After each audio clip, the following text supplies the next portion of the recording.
Arushi Hemraj murder mystery, दुनिया की सबसे उलझी हुई मर्डर मिस्ट्री। आरुषि हेमराज हत्याकांड के बारे में आपने कभी ना कभी तो ज़रूर सुना होगा। यह दुनिया की सबसे उलझी हुई और सबसे रहस्यमयी मर्डर मिस्ट्री में से एक है। जब आरुषि और हेमराज की हत्या की खबर आई थी, तब सबसे बड़ा सवाल ये था कि आरुषि और हेमराज की हत्या किसने और क्यों की है। कमाल की बात तो ये है कि सालों बीत गए, दर्जनों पुलिस और सीबीआई की टीम जांच करके भी चली गई। सालों तक मामला अदालत में भी चला, लेकिन सवाल आज भी वही है कि आरुषि और हेमराज की हत्या किसने और क्यों की थी। इस केस की जितनी गहराई से जांच की गई, उतनी ही नई कहानी बनकर सामने आती गई और केस उलझता गया। सालों बाद भले ही सवाल वही हो, मगर इन सवालों के जवाब तलाशने के दौरान कई ऐसे पहलुओं से आमना सामना होता है जो कहीं ना कहीं ये सवाल के आधे अधूरे से ही मगर जवाब देते हैं। तो आखिर क्या है आरुषि हेमराज हत्याकांड की पूरी कहानी? चलिए जानते हैं हर छोटी से छोटी जानकारी इस वीडियो में। यहाँ हम आपको आरुषि से जुड़ी कई ऐसी महत्वपूर्ण बातें बताने के साथ साथ आरुषि और हेमराज की हत्या के उन संभावित कारणों के बारे में भी बताएंगे जो या तो करी गई या फिर अलग अलग जांचों से निकलकर सामने आया।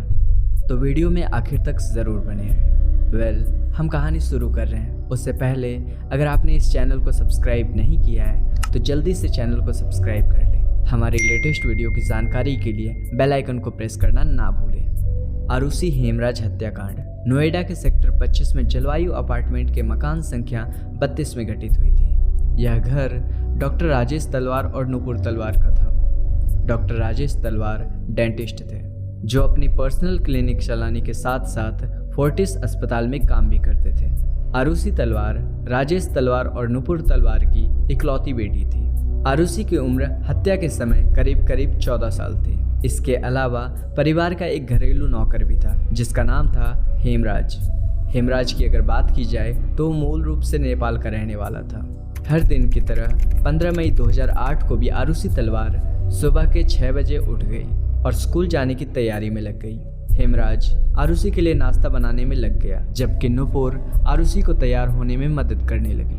15 मई को आरुषि जल्दी से जल्दी स्कूल पहुंचना चाह रही थी क्योंकि 16 मई के बाद स्कूल में गर्मियों की छुट्टी होने वाली थी। यही वजह थी कि वैसे तो आरुषि का जन्मदिन 24 मई को आता था, मगर उसने 16 मई को ही अपना बर्थडे सेलिब्रेट करने का फैसला किया था ताकि उसके दोस्त भी बर्थडे में शामिल हो सके। आरुषि के स्कूल जाने के बाद आरुषि के माता पिता यानी राजेश तलवार और नुपुर तलवार भी अपने अपने काम के लिए निकल गए और फिर शाम में ही सभी लोग एक जगह जमा हुए। रात के लगभग 10 बजे राजेश, नुपुर और आरुषि ने एक साथ खाना खाया। खाना खाने के बाद यह सभी अपने कमरे में चले गए। हालांकि थोड़ी देर बाद ही राजेश तलवार और नुपुर तलवार अपनी बेटी के कमरे में गए और थोड़ी देर 16 मई को आयोजित होने वाली बर्थडे पार्टी के बारे में चर्चा की।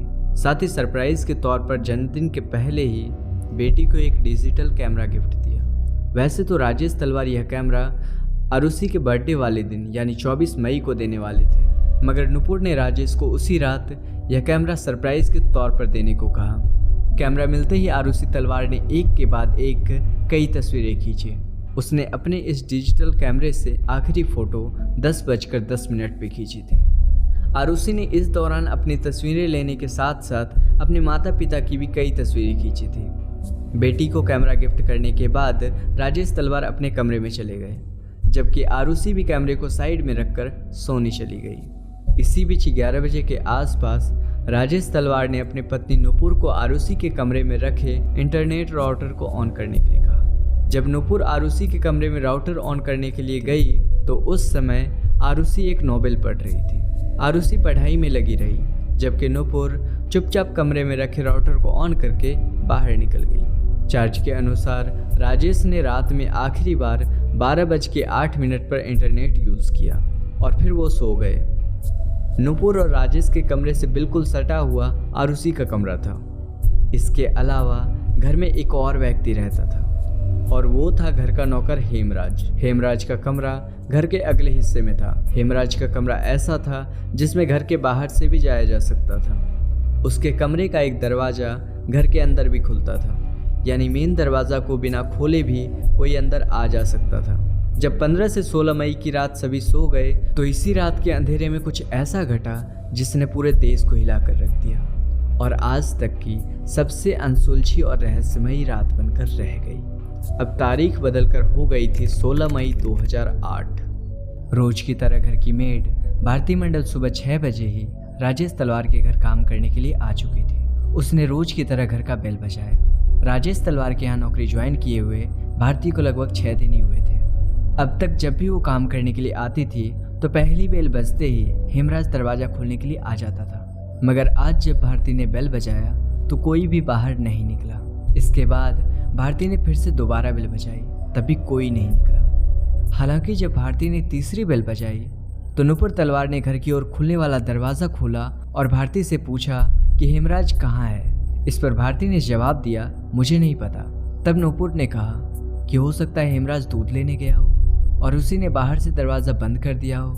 नुपुर ने भारती को कहा कि तुम थोड़ी देर इंतज़ार कर लो, जब हेमराज अंदर आ जाए तो वापस आ जाना। इस पर भारती ने कहा कि मुझे और भी जगह काम करने के लिए जाना है, मुझे देर हो जाएगी, इसलिए आप बालकनी से चाबी फेंक दो, मैं बाहर से दरवाज़ा खोल लेती हूँ। इसके बाद नुपुर तलवार घर के अंदर गई और चाबी लेकर बालकनी में आई, जहाँ से उन्होंने चाबी नीचे फेंक दी। चाबी देने के बाद नुपुर ने यह भी कहा कि शायद दरवाज़ा लॉक नहीं है, बल्कि सिर्फ कुंडी लगी है, फिर से चेक करो। वापस आकर भारती ने देखा तो सच में दरवाज़ा लॉक नहीं था, सिर्फ कुंडी लगी हुई थी।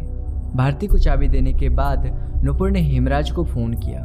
कथित तौर पर कुछ ही रिंग होने के बाद फ़ोन कट गया और अगले ही पल हेमराज का मोबाइल स्विच ऑफ आने लगा। फिर दोबारा कभी फ़ोन ऑन भी नहीं हुआ और ना ही कभी वो फ़ोन मिला।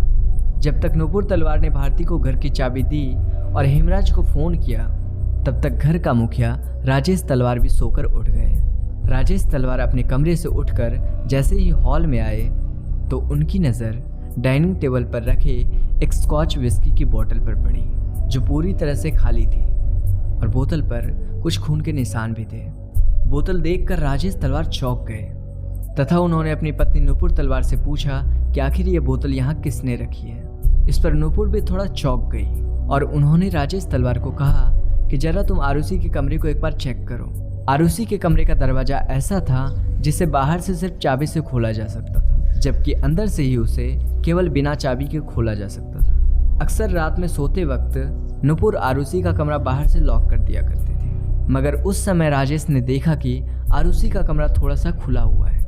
कमरा खुला देखकर राजेश तलवार जैसे ही अंदर गए, अंदर का नज़ारा देखकर राजेश तलवार के पैर के नीचे से ज़मीन खिसक गई और वो बेतहासा चीखने लगे। आरुषि के बिस्तर के चारों ओर खून ही खून था। उसका पूरा शरीर खून से लथपथ था, जबकि गर्दन पर गहरे जख्म के निशान थे। आरुषि मरी हुई वहीं पर पड़ी थी। राजेश की चीख सुनकर नुपुर तलवार भागते हुए कमरे के अंदर गई। वहाँ का नज़ारा देखकर नुपुर गहरे सदमे में चली गई और उसे समझ नहीं आ रहा था कि वो कैसे रिएक्ट करे, और उसने बिल्कुल चुप्पी साध ली।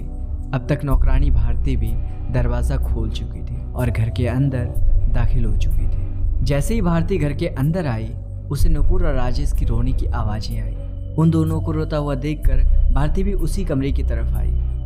भारती के कमरे में दाखिल होते ही नुपुर तलवार उससे लिपट कर रोने लगी और फिर नुपुर ने ही आरुषि के बदन पर रखे हुए कम्बल को हटाकर भारती को आरुषि का कटा हुआ गला दिखाते हुए कहा कि ये देखो क्या हो गया, हेमराज ने क्या कर दिया। फिर राजेश और नुपुर ने बताया कि हेमराज ने आरुषि की हत्या कर दी है और वो भाग गया है। भारती ने उन दोनों को शांत कराने की बहुत कोशिश की और फिर उनसे पूछा कि क्या किन्हीं को बुला कर ले आए। इस पर नुपुर ने पड़ोसियों को बुलाने की इजाज़त दे दी। इसके बाद भारती भागते हुए घर के बाहर आई तथा उसने इसी जलवायु विहार अपार्टमेंट में रहने वाले अन्य लोगों को भी आरुषि की हत्या के बारे में बताया। खबर सुनकर बाकी लोग भी कमरे में जमा हो गए। इसी बीच किसी ने जलवायु विहार अपार्टमेंट के सिक्योरिटी गार्ड वीरेंद्र सिंह को कहा कि पुलिस को फ़ोन कर दो। जब पुलिस मौके पर पहुंची तो पुलिस वालों ने देखा कि लगभग 15 लोग लिविंग रूम में खड़े थे, जबकि 5 से 6 लोग राजेश तथा नुपुर तलवार के कमरे में थे, जबकि आरुषि के कमरे में कोई नहीं था।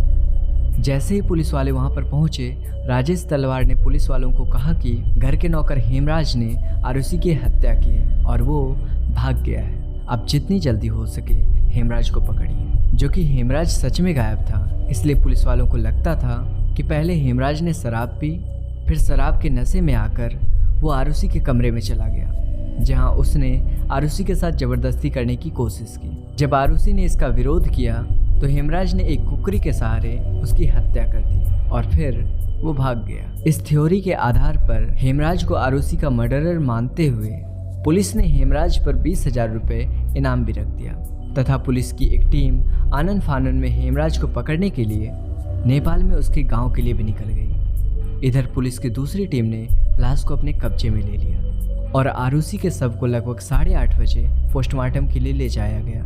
पोस्टमार्टम होने के बाद लगभग 1 बजे फिर से आरुषि का शव उसके घर पर वापस लाया गया और लगभग 4 बजे के आसपास आरुषि का अंतिम संस्कार करने के लिए शव को पास के स्मशान घाट में ले जाया गया। आरुषि के अंतिम संस्कार के बाद पुलिस ने आरोप लगाया कि राजेश तलवार आरुषि का अंतिम संस्कार जल्द से जल्द करना चाहते थे, जबकि राजेश तलवार की दलील थी, बड़े बुजुर्गों की राय थी कि जल्द से जल्द अंतिम संस्कार कर दिया जाए। लाश मिलने से लेकर अंतिम संस्कार की प्रक्रिया तक इस घर में इतने ज़्यादा लोग आए कि क्राइम सीन पूरा का पूरा तहस नहस हो गया। वहीं पुलिस की भी लापरवाही रही कि पुलिस ने क्राइम सीन को सुरक्षित रखने के लिए बहुत ज़्यादा मेहनत नहीं की। इसका नतीजा रहा कि बहुत सारे अहम सबूत नष्ट हो गए। विशेषज्ञों का तो यहाँ तक दावा था कि 90% सबूत इसी लापरवाही की वजह से नष्ट हो गए। फिर भी फॉरेंसिक एक्सपर्ट्स ने आरुषि के कपड़े, चादर, बेडशीट, मैट्रेस इत्यादि को फॉरेंसिक लैब भेज दिया। इसके अलावा दीवारों तथा विस्की की बोतल से भी खून के नमूने इकट्ठे किए गए। वहीं बड़े पैमाने पर घर के अंदर से फिंगरप्रिंट्स उठाए गए। घर के अंदर जांच के दौरान ही पुलिस वालों की नज़र ऊपर जाती हुई सीढ़ी पर पड़ी, जिस पर कई जगह खून के निशान थे। फ्लोर पर भी कई जगह खून के चींटे पड़े हुए थे। इन खून के धब्बों का पीछा करते हुए पुलिस वाले ऊपर की तरफ बढ़ते गए तो उन्होंने देखा कि छत की तरफ जाने वाला दरवाज़ा बंद है। इस पर एक पुलिस वाले ने राजेश तलवार से छत पर लगे दरवाजे की चाबी मांगी। इस पर बकौल पुलिस राजेश तलवार तुरंत घर के अंदर चले गए और काफ़ी देर तक वो अपने कमरे से बाहर ही नहीं निकले। जब पुलिस वालों ने दोबारा छत की चाबी मांगी तो राजेश तलवार पुलिस वालों पर ही भड़क गए और कहने लगे कि आप यहाँ छत पर जाने में समय बर्बाद कर रहे हैं। उधर कातिल तब तक कहीं भाग जाएगा, आप जाकर पहले उसको पकड़िए। राजेश की ये बातें सुनकर वहाँ मौजूद पुलिस वालों ने छत पर जाने का इरादा बदल दिया और हेमराज को खोजने की कोशिश में काफ़ी तेज हो गए। उधर 17 मई 2008 को राजेश और नुपुर तलवार अपनी बेटी आरुषि तलवार की अस्थियों को विसर्जित करने के लिए हरिद्वार निकल गए और इधर 17 मई को भी पुलिस वालों का घर में आना जाना लगा रहा और जांच का सिलसिला जारी रहा। इसी बीच घर में एक रिटायर्ड पुलिस ऑफिसर के गौतम आए। वो क्राइम सीन का मुआयना करने के लिए जांच में शामिल एक पुलिस वाले की रिक्वेस्ट पर आए थे। जब के गौतम ने भी छत की तरफ जाने वाली सीढ़ी पर खून के धब्बे देखे तो उन्होंने भी छत की चाबी खोजी। चाबी नहीं मिली तो अंत में लॉक तोड़ने का फैसला किया। इसी के बाद सुबह के लगभग 10:30 बजे छत पर जाने वाले दरवाजे का लॉक तोड़ा गया। जांच अधिकारी जब छत पर गए तो उन्होंने जो कुछ भी देखा वो देखकर हर कोई हिल गया। यहाँ पर एक लाश पड़ी हुई थी। इस लाश के गले पर ठीक वैसे ही जख्म के निशान थे जैसे निशान आरुषि के गले पर था। लाश देखते ही पुलिस वालों ने उस समय घर में मौजूद राजेश तलवार के भाई को बुलाकर लाश की पहचान करने को कहा। इस पर वो नहीं पहचान पाए कि यह लाश किसकी है। इसी के बाद हरिद्वार के लिए निकले राजेश और नुपुर तलवार को भी फ़ोन किया गया और जल्द से जल्द वापस आने को कहा गया। वापस आकर राजेश भी उस शव को नहीं पहचान पाए कि छत पर मरा पड़ा व्यक्ति आखिर कौन है। हालांकि पुलिस वालों ने शक जताया कि क्या यह हेमराज का शव है। इस पर राजेश ने कहा कि मैं पक्के तौर पर नहीं कह सकता। इसी के बाद हेमराज के कुछ दोस्तों को पहचान करने के लिए बुलाया गया और उन्होंने पहली नज़र में यह कन्फर्म कर दिया कि यह शव तो हेमराज का है। मतलब जिस हेमराज को अब तक आरुषि का कातिल मानकर पुलिस ढूंढ रही थी, उसी की लाश खून में डूबी हुई छत पर एक कोने में पड़ी हुई थी। अब पुलिस के सामने ये पता लगाने की चुनौती थी कि आखिर इन दोनों का कातिल कौन है। अब जांच कर रही पुलिस की टीम 2 भागों में बंट गई। एक टीम ने अपनी थ्योरी के हिसाब से घर में मौजूद राजेश और नुपुर तलवार को इन दोनों का कातिल मानना शुरू कर दिया, जबकि पुलिस की एक टीम ने हेमराज के दोस्तों पर शक जताया। अपनी शुरुआती इन्वेस्टिगेशन के बाद पुलिस ने हेमराज के दोस्त विष्णु शर्मा को सस्पेक्ट मानते हुए जांच को आगे बढ़ाई। पहले विष्णु शर्मा ही राजेश तलवार के यहाँ काम किया करता था, मगर जब वो छुट्टी पर चला गया तब राजेश तलवार ने हेमराज को परमानेंट जॉब पर रख लिया था और विष्णु को जॉब से निकाल दिया गया था। इसलिए पुलिस ने शक जताया कि नौकरी जाने की वजह से उसने शायद हेमराज की हत्या कर दी है और इस हत्या को होते हुए आरुषि ने देख लिया होगा, इसलिए उसने आरुषि की भी हत्या कर दी। इसी के बाद पुलिस ने विष्णु शर्मा को हिरासत में ले लिया और पूछताछ शुरू कर दी, मगर कुछ जांच के बाद यह कंफर्म हो गया कि हत्या वाली रात तो विष्णु शर्मा भारत में नहीं बल्कि नेपाल में था। मतलब अब तक 2 लोगों पर कातिल होने का शक जताया गया था, जिसमें से एक का खुद कत्ल हो चुका था और दूसरा उस रात नेपाल में ही था। यानी अब पुलिस को नए कातिल की तलाश थी। अब पुलिस की टीम ने जिसे कातिल मानना शुरू कर दिया उस पर एक बार तो किसी के लिए भी यकीन कर पाना मुश्किल था। पुलिस की जांच चल रही थी तो दूसरी तरफ इस केस को जबरदस्त मीडिया कवरेज मिल रही थी और दिन रात प्रिंट मीडिया से लेकर इलेक्ट्रॉनिक मीडिया तक आरुषि की ही खबरें चल रही थी। उन खबरों के कुछ चैनल्स पर आरुषि के माता पिता पर भी शक जताया गया। बस यहीं से पुलिस को भी नया सस्पेक्ट मिल गया और पुलिस ने 23 मई 2008 को आरुषि के माता पिता राजेश और नुपुर तलवार को पहली बार पूछताछ के लिए पुलिस लाइन एरिया में बुलाया गया और यहाँ से राजेश को लोकल मजिस्ट्रेट के पास ले जाया गया। फिर वहाँ से उन्हें गिरफ्तार करके डासना जेल भेज दिया गया। इसी के बाद पुलिस ने आरुषि हेमराज हत्याकांड के सिलसिले में पहली बार प्रेस कॉन्फ्रेंस की और इसमें एक खुलासा भी किया या फिर कहें कि दावा किया, जिसे सुनकर हर कोई हैरान रह गया। Inspector general of police Gurudarshan Singh ने 23 मई को दावा किया कि पूछताछ में यह खुलासा हुआ है कि राजेश तलवार का extra marital affair Anita Durrani के साथ चल रहा था। इस बात की जानकारी आरुषि के एक दोस्त अनमोल ने दी थी। इस बात पर आरुषि अपने पिता से नाराज हो गई थी और उसने इस पर ऑब्जेक्शन किया था। पुलिस के मुताबिक आरुषि के पिता के एक्स्ट्रा अफेयर का आरुषि पर काफ़ी बुरा असर हुआ और उसने खुद को घर में कैद कर लिया, यहाँ तक कि वो कथित तौर पर हेमराज के साथ सेक्सुअल रिलेशनशिप में आई। इसी के बाद 15 मई 2008 की रात जब राजेश तलवार सोने चले गए तब आरुषि के कमरे में हेमराज आ गया। जब दोनों संबंध बना रहे थे तभी राजेश तलवार किसी काम से कमरे से निकलकर बाहर आए तो उन्होंने आरुषि का कमरा थोड़ा खुला हुआ देखा।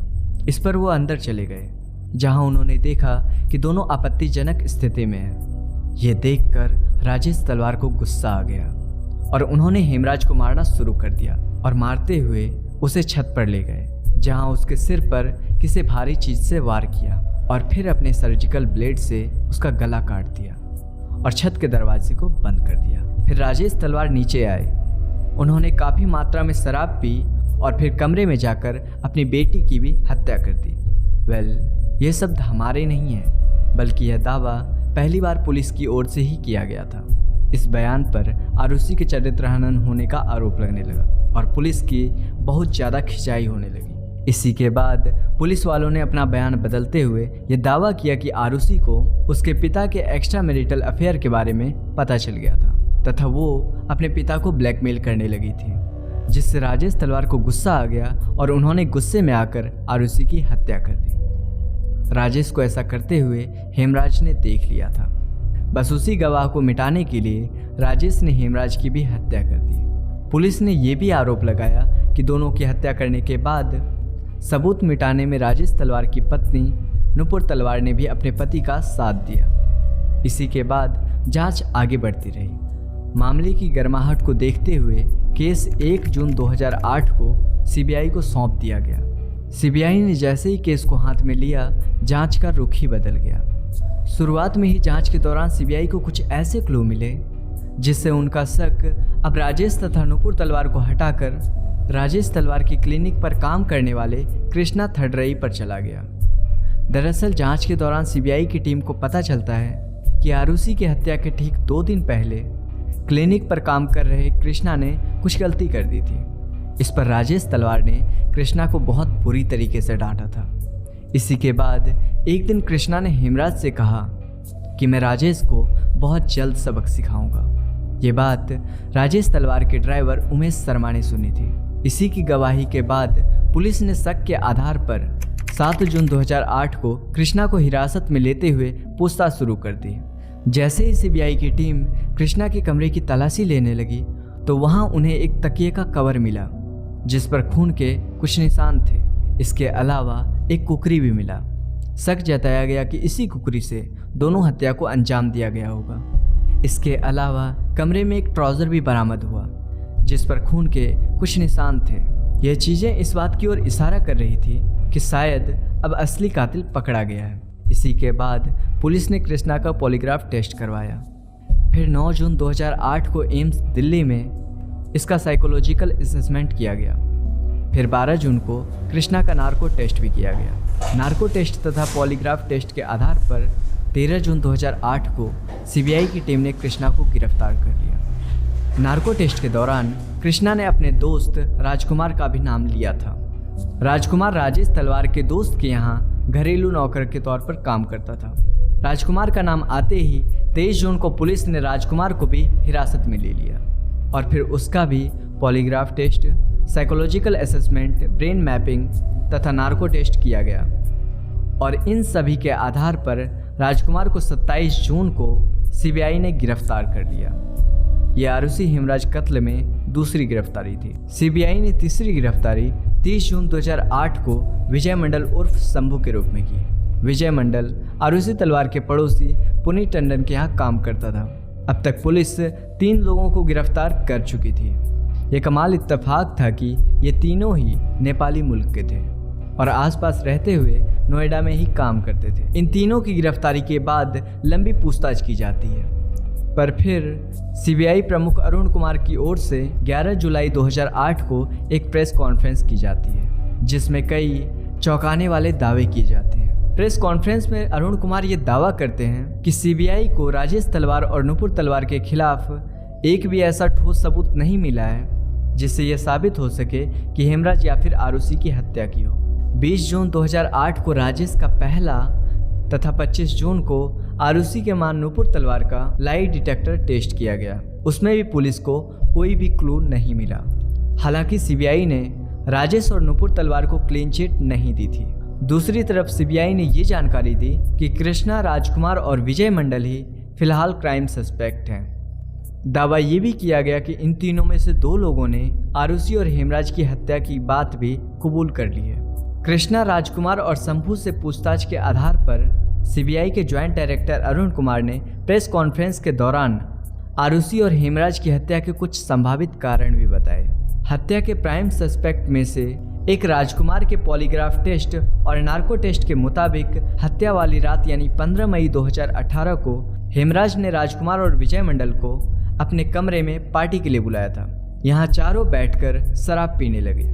यहीं पर एक बार फिर से कृष्णा ने राजेश तलवार द्वारा की गई बेइज्जती के बारे में भी बात की और कहा कि मैं इस बात का बदला राजेश तलवार से जरूर लूंगा।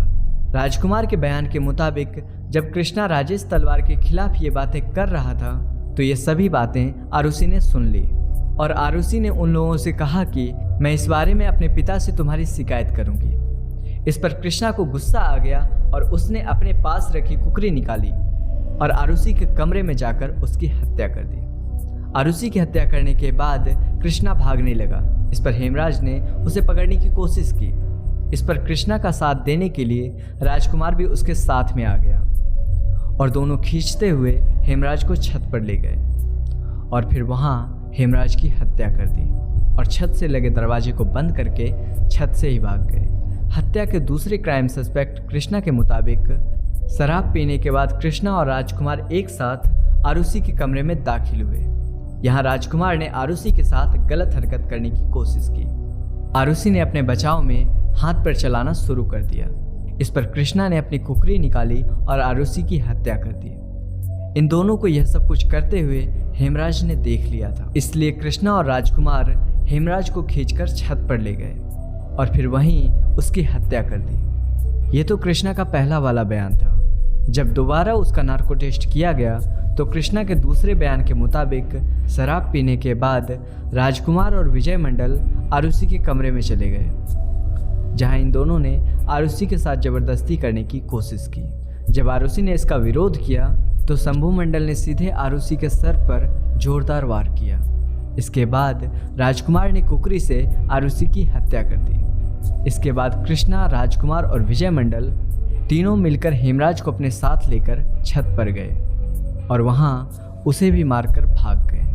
जब तीसरी बार कृष्णा से पूछताछ की गई तो उसके खुलासे के मुताबिक सबसे पहले राजकुमार आरुषि के कमरे की तरफ बढ़ा और उसके पीछे पीछे कृष्णा और विजय मंडल भी गए। राजकुमार ने पहले आरुषि के साथ गलत हरकत करने की कोशिश की। जब आरुषि ने इसका विरोध किया तो कृष्णा ने अपने पास रखी कुकरी निकाली और आरुषि का गला रेत दिया और कृष्णा को ये सब कुछ करते हुए हेमराज ने देख लिया और वो कहने लगा कि मैं इसके बारे में राजेश तलवार को सब कुछ बता दूंगा। इस पर हेमराज को लेकर वो तीनों छत पर चले गए, जहां पर उसकी हत्या करने के बाद वो सभी भाग गए। इसी खुलासे के बाद 12 जुलाई 2008 को राजेश को बेल हो गई तथा उन्हें लगभग 50 दिन बाद जेल से रिहा कर दिया गया। दूसरी तरफ राजकुमार, कृष्णा और विजय मंडल के खिलाफ जांच आगे बढ़ाई गई। सीबीआई की टीम ने तीनों नौकरों को कातिल मानते हुए जांच आगे बढ़ाई। आगे की जांच में कृष्णा के मकान मालिक के जौहरी ने गवाही दी कि 15 मई की रात को कृष्णा उनके घर पर ही था। रात में भी कई बार उन्होंने उसे देखा था। दूसरी तरफ से हत्या के दूसरे क्राइम सस्पेक्ट विजय मंडल के मालिक पुनीत टंडन ने जांच कर रही टीम के सामने गवाही दी कि उन्होंने भी विजय मंडल उर्फ शंभू को 15 मई की रात अपने घर पर ही देखा था और वो कहीं बाहर भी नहीं निकला था। तीसरे क्राइम सस्पेक्ट राजकुमार के एम्प्लॉयर अनीता दुर्रानी ने गवाही दी कि राजकुमार 15 मई की रात को लगभग 12:30 बजे तक उनके घर के अंदर ही था। जलवायु विहार अपार्टमेंट में कम से कम उस रात 6 गार्ड तैनात थे। गार्ड में से किसी ने भी इस बात की पुष्टि नहीं की कि उस रात राजकुमार, कृष्णा या विजय मंडल में से कोई भी उस अपार्टमेंट में दाखिल हुआ था। इतना ही नहीं, जब जांच आगे बढ़ी तो पता चला कि इन तीनों में से किसी के भी डीएनए राजेश तलवार के घर से बरामद की गई चीज़ों से मैच नहीं हुए। इतना ही नहीं, इन तीनों के फिंगरप्रिंट्स भी राजेश तलवार के घर में से कहीं नहीं मिले। इसके अलावा सीबीआई की टीम ने कृष्णा के पास से जो कुकरी रिकवर्ड की थी और उस पर जो खून के निशान होने का दावा किया गया था वो किसी इंसान का था ही नहीं। मामला जब और आगे बढ़ा तो दावा किया गया कि सीबीआई की टीम ने जोर जबरदस्ती करते हुए इन तीनों नौकरों को आरुषि और हेमराज की हत्या की बात कबूल करने पर मजबूर किया था। नार्को टेस्ट में जो भी बातें इन तीनों ने कही थी, कथित तौर पर वो सभी कहानी इन तीनों के दिमाग में पहले से बैठाई गई थी। अभी जांच चल ही रही थी कि सितंबर 2008 में अब तक आरुषि हेमराज हत्याकांड की जांच कर रही सीबीआई की टीम को हटाकर इस केस की जांच सीबीआई की नई टीम के हाथों में दे दी गई। सीबीआई की पुरानी टीम जिन तीनों को अब तक प्राइम सस्पेक्ट मानते हुए जांच कर रही थी, उन तीनों को सितंबर 2008 में सबूत की कमी होने की वजह से रिहा कर दिया गया। जेल से छूटने के बाद प्राइम सस्पेक्ट में से एक विजय मंडल ने यह दावा किया कि सीबीआई की टीम ने उन्हें दिमागी और शारीरिक तौर पर काफ़ी टॉर्चर किया था। सीबीआई की नई टीम का गठन एसपी नीलम किशोर के नेतृत्व में किया गया था तथा एडिशनल एसपी एजीएम कॉल को इन्वेस्टिगेटिंग ऑफिसर बनाया गया। सीबीआई की नई टीम ने फिर से नए सिरे से जांच करनी शुरू कर दी और पूछताछ की शुरुआत आरुषि की पोस्टमार्टम करने वाली डॉक्टरों की टीम से की। पूछताछ के दौरान डॉक्टर सुनील दोहरा तथा नरेश राज ने नया खुलासा करते हुए कहा कि आरुषि के पोस्टमार्टम के दौरान उन्होंने देखा कि आरुषि के हाइमेन क्षतिग्रस्त थे तथा ऐसा लग रहा था कि आरुषि के मरने के बाद उसके प्राइवेट पार्ट्स को काफ़ी अच्छे तरीके से साफ किया गया था। दूसरी तरफ डॉक्टर नरेश राज ने सीबीआई के सामने गवाही दी कि हेमराज के सूजे हुए प्राइवेट पार्ट इस बात की ओर इशारा करते थे कि अंतिम समय में हेमराज सेक्सुअल इंटरकोर्स में शामिल था।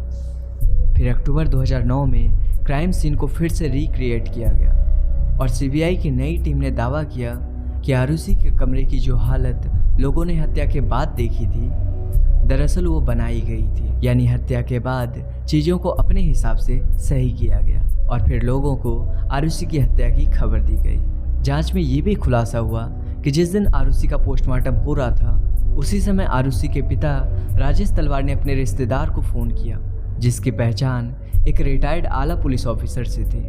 उन्होंने किसी अज्ञात को फ़ोन किया और फिर उसका फ़ोन पोस्टमार्टम कर रहे डॉक्टर के पास आया कथित तौर पर यह दावा किया गया कि ये फ़ोन कॉल डॉक्टर राजेश तलवार के डॉक्टरों के पास पोस्टमार्टम रिपोर्ट में कहीं भी आरुषि के रेप होने की बात या फिर प्राइवेट पार्ट में सीमन मिलने की बात का जिक्र पोस्टमार्टम में ना करने के लिए करवाया था। सीबीआई की नई टीम ने आरुषि तलवार के सर पर लगे चोट को एनालिसिस करते हुए अंदाज़ा लगाया कि यह चोट हो ना हो गोल्फ क्लब से की गई है, क्योंकि इंजरी एक ट्रायंगुलर शेप में था। जांच के दौरान पुलिस ने राजेश तलवार के घर से गोल्फ क्लब का पूरा सेट भी बरामद किया, जिसमें सीबीआई की ओर से दावा किया गया था कि गोल्फ क्लब नंबर 5 से आरुषि तथा हेमराज के सिर पर वार किया गया है, जिससे उसकी मौत हुई। हालांकि उस गोल्फ क्लब पर किसी तरह के ब्लड के सैंपल नहीं मिले, कोई डीएनए या फिर कोई बायोलॉजिकल फ्लूइड भी बरामद नहीं किया जा सका। बाद में उनको गोल्फ क्लब के कुछ विशेषज्ञों के पास भेजा गया, तो उन्होंने अपनी रिपोर्ट में कहा कि वहां मौजूद सभी गोल्फ स्टिक्स में से एक स्टिक को देखकर ऐसा लग रहा था कि हाल ही में काफ़ी अच्छे से साफ की गई हो, इसलिए उन पर से भी सारे सबूत मिट गए हो। इसके बाद सीबीआई ने अपनी जांच आगे बढ़ाई और 18 से 19 मई के बीच 2010 में एक बार फिर से राजेश तलवार को पूछताछ के लिए बुलाया गया। सभी पूछताछ तथा लंबी जांच के बाद भी सीबीआई टीम को कोई भी पुख्ता सबूत नहीं मिले। इसी के आधार पर 29 दिसंबर 2010 को कोर्ट में इस केस को बंद करने के लिए क्लोजर फाइल कर दी। हालांकि इस रिपोर्ट में राजेश तलवार पर आरुषि और हेमराज की हत्या का शक जताया, जबकि नौकरों को रिपोर्ट में बेगुनाह बताया गया। अपनी क्लोजिंग रिपोर्ट में सीबीआई ने कहा कि इस बात के कोई सबूत नहीं मिले कि हेमराज का कत्ल आरुषि के कमरे में हुआ था। हेमराज के ब्लड सैंपल भी कहीं भी आरुषि के कमरे में नहीं मिला। इसके अलावा राजेश या नुपुर के कपड़ों से भी हेमराज के सैंपल नहीं मिले। सीबीआई टीम को हत्या में इस्तेमाल किए गए हथियार भी नहीं मिले। हालांकि रिपोर्ट में सीबीआई ने दावा किया कि जैसा कट आरुषि और हेमराज के गले पर था, उसे देखते हुए ऐसा लग रहा था कि किसी प्रोफेशनल ने सर्जिकल ब्लेड से ही किया है। चूँकि डॉक्टर राजेश तलवार और नुपुर डॉक्टर थे, ऐसे में संभावना जताई गई कि उन्होंने सर्जिकल ब्लेड से इन दोनों का गला काटा है। राजेश और नुपुर की बेगुनाही की सबसे बड़ी वजह यह भी रही कि किचन में जो शराब की बोतल रखी गई थी, उस पर जो फिंगरप्रिंट्स मिले थे और जो खून के निशान उस बोतल पर थे, ना तो पहले के 3 प्राइम सस्पेक्ट में से मैच हुए और ना ही राजेश और नुपुर के सैंपल से मैच हुए। इसके अलावा पूरे केस में हत्या के क्लियर कट मोटिव का भी पता नहीं चल पाया। इन सभी के आधार पर सीबीआई ने कोर्ट में इस केस को बंद करने की अपील की। केस बंद करने की बात तो ठीक थी, मगर इस क्लोजिंग रिपोर्ट में राजेश पर जो उंगली उठाई गई थी, उससे राजेश तलवार खुश नहीं थे और वह खुद पर की गई सीबीआई की टिप्पणी के खिलाफ कोर्ट पहुंच गए। राजेश तलवार को ये कदम कुछ हद तक उनके लिए आत्मघाती साबित हुआ, क्योंकि वो कोर्ट में बेगुनाह साबित होने के लिए गए थे, मगर वहाँ वो उल्टा फंस गए और एक बार फिर से केस की जांच शुरू हुई। कोर्ट ने क्लोजर रिपोर्ट को चार्जशीट में बदल दिया। कोर्ट ने क्लोजर रिपोर्ट को चार्जशीट में बदलकर राजेश और नुपुर पर ही मामला दर्ज करते हुए फिर से जांच करने का आदेश दिया। कोर्ट का मानना था कि राजेश और नुपुर तलवार पर मामला दर्ज करने के लिए पर्याप्त सबूत है। अब इस नई जांच के बाद सीबीआई के नए एडिशनल एसपी एजीएम कॉल ने आरुषि हेमराज हत्या की नई थ्योरी पेश की। सीबीआई के मुताबिक 15 से 16 मई की रात राजेश तलवार अपने कमरे में सो रहे थे, तो उन्हें कुछ आवाज़ सुनाई दी। आवाज़ सुनकर वो अपने कमरे से बाहर आए और हेमराज के कमरे की तरफ गए। वहाँ उन्होंने देखा कि कमरे में कोई नहीं है। फिर उन्होंने ध्यान दिया तो उन्हें एहसास हुआ कि आवाज़ तो आरुषि के कमरे से आ रही है। इसी के बाद उन्होंने हेमराज के कमरे में रखे एक गोल्फ स्टिक को अपने हाथ में लिया और दौड़ते हुए आरुषि के कमरे में पहुंचे। यहाँ उन्होंने देखा कि आरुषि और हेमराज एक साथ बिस्तर पर हैं। सीबीआई ने उसे ऑब्जेक्शनेबल पोजीशन के तौर पर डिस्क्राइब किया। हेमराज और आरुषि को इस हालत में देखकर राजेश तलवार बहुत ज़्यादा गुस्से में आ गए और उन्होंने पूरी ताकत से गोल्फ स्टिक हेमराज के सर पर दे मारा। पहली बार लगते ही हेमराज लड़खड़ा गया। अगले ही पल जब राजेश तलवार ने दूसरी बार गोल्फ स्टिक चलाई, तब तक हेमराज वहाँ से नीचे गिर गया और वो स्टिक गलती से आरुषि के सर पर जा लगी, क्योंकि दोनों के ही सर पर काफ़ी तेज वार किया गया था। इसलिए चोट लगते ही दोनों की ही जान चली गई। इसी हो हल्ले के बीच बगल के कमरे में सो रही नुपुर तलवार भी जग गई और वो भी कमरे से निकलकर भागती हुई आरुषि के कमरे में आई। यहाँ उन्होंने देखा कि आरुषि और हेमराज मर गए हैं। यहाँ पर नुपुर के पास कोई ऑप्शन नहीं था, इसलिए उन्होंने अब पति के साथ मिलकर पहले हेमराज के शव को एक चादर में लपेटा और ले जाकर छत पर रख दिया। यहीं पर हेमराज के गले को सर्जिकल ब्लेड से काट दिया और छत के दरवाजे को लॉक कर दिया। इसके बाद फिर वो नीचे आए, जहां उन्होंने आरुषि के गले को भी काट दिया और फिर कथित तौर पर आरुषि की मां नुपुर ने आरुषि के प्राइवेट पार्ट्स को अच्छे से साफ किया और फिर राजेश ने आरुषि के गले को भी काट दिया ताकि इसे हत्या का रूप दिया जा सके। इसके बाद राजेश और नुपुर ने मिलकर खून के निशान को वहां से मिटाना शुरू कर दिया। साथ ही हत्या में इस्तेमाल किए गए गोल्फ स्टिक को भी छुपाया और सभी संभावित सबूत को भी वहां से मिटा दिया। इसके बाद फिर राजेश तलवार अपने कमरे से बाहर निकल कर आए और घर में दाखिल होने वाले दरवाजे को बाहर से लॉक कर दिया और वहां से हेमराज के कमरे से होते हुए फिर से घर के अंदर चले गए ताकि सुबह यह बताया जा सके कि किसी ने दरवाज़ा बाहर से लॉक कर दिया है। इसके बाद फिर राजेश तलवार ने घर में रखी स्कॉच विस्की पी और सुबह होने का इंतज़ार करने लगे। फिर सुबह हुई और घर में मेड आई और यहीं से सब कुछ प्लान के मुताबिक आगे बढ़ता गया। सीबीआई की नई थ्योरी और पेश किए गए सर्कमस्टेंशियल सबूत को कोर्ट ने सही मानते हुए 25 नवंबर 2013 को राजेश और नुपुर तलवार को आरुषि तथा हेमराज की हत्या का दोषी करार दिया। इसके अलावा इन दोनों को सबूत से छेड़छाड़ करने, जांच को गलत दिशा में ले जाने तथा गलत एफआईआर दर्ज कराने का भी दोषी पाया गया। दोषी करार दिए जाने के बाद 26 मई 2013 को आरुषि और हेमराज की हत्या के जुर्म में राजेश तलवार और उसकी पत्नी नुपुर तलवार को कोर्ट की ओर से उम्र कैद की सजा सुनाई गई। कुछ महीने जेल में गुजारने के बाद जनवरी 2014 में राजेश और नुपुर तलवार ने निचली अदालत के फैसले के खिलाफ इलाहाबाद के हाई कोर्ट में अपील कर दी। 12 अक्टूबर 2017 को इलाहाबाद हाई कोर्ट ने निचली अदालत के फैसले को पलटते हुए राजेश और नुपुर तलवार को आरुषि और हेमराज की हत्या के आरोप से मुक्त करते हुए जेल से रिहा कर दिया। इलाहाबाद हाई कोर्ट ने सीबीआई को फटकार लगाते हुए कहा कि सीबीआई सही तरीके से जांच करने में असफल रही है तथा अपने द्वारा गढ़ी गई थ्योरी के आधार पर राजेश और नुपुर तलवार को दोषी करार दे दिया। इलाहाबाद हाईकोर्ट के फैसले के बाद राजेश और नुपुर तलवार जेल से बाहर आ गए।